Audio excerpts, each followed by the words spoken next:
Looking myself on the ins and out. Yes. Yeah, exactly. Show me So this guy's, show me this guy's neck. Let me see what this guy's neck all right. Now I'm gonna pop this off here. Let me ring over here. So he's got some new stuff. Let me know if you can see this pretty well. So the first thing you notice him is he has. Can you see that all right there? The lateral. So he's got this nice fuse. Try to keep the camera still though. Yes. Okay. So you get most pixels out of it. Yeah. Oh, perfect. Cool. Yeah. So he's got a nice fuse C2 C3. And this is actually inherited from his mother, which I honestly didn't realize that was something people inherited. But yes, it's a familiar thing. His mother has it, his brother has it, and right away we thought Atlas looked a little bit weird.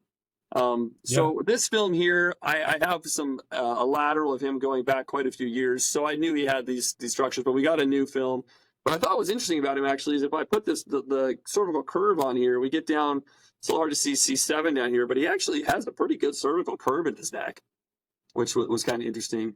But then the next thing that's really curious looking about him, and I'm going to see if I can find the image that shows us the best that I have of him, is this film. So, yeah, we can just see that is just not normal anatomy right here. Wow. Yeah, really, really odd. And his brother and his mother, they have something similar, but he takes the cake. He goes to the extreme here. So very, very odd shape to C2.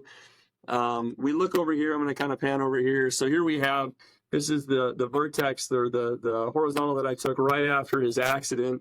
And and it was on this one. I guess I never really quite noticed, but it looks like maybe a non-fusion or just a non-calcification of the anterior arch here of Atlas. Genesis. Yeah, I don't know. Wild. I don't know. It's just, but so that that can make you a little bit nervous. But it does seem that the weight-bearing structures are pretty stable. So, but they're very different. And so when I analyze this, I just kind of use the analysis tool here and on here where those articular surfaces are, and I just plug that into our normal formula.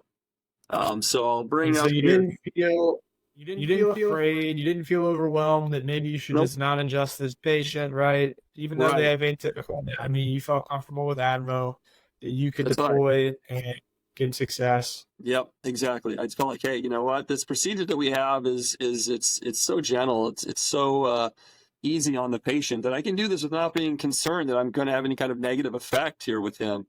I also found an aberrancy.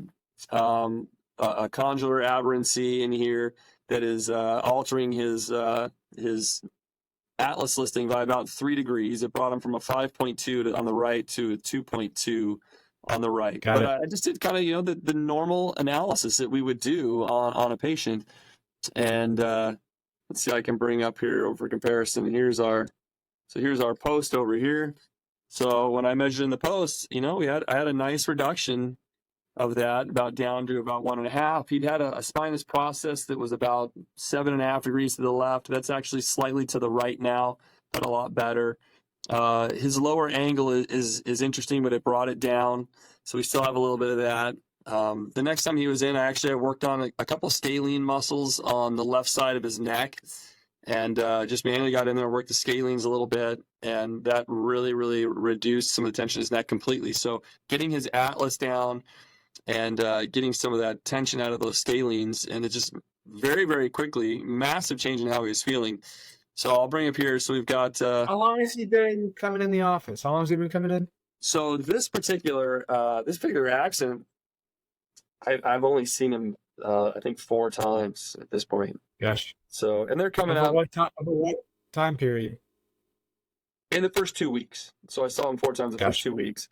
And so that's, when I first was in practice, I would typically see patients, after car accidents, often 3 times a week, for a month.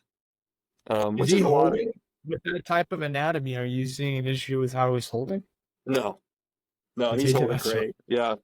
So he's holding great. So yeah, we got a nice change on, so that was the pre over here. I had him about a 1.9 and then had a really nice reduction in the rotation of his Atlas, just almost back down to totally normal. So that was really, really good. Again, in the procedure, we want to see a controlled, balanced reduction across the factors, right? Yeah. And that's the nice part. You don't necessarily always need to zero, but if you're seeing everybody reducing proportionately together, each one of those factors, that patient's typically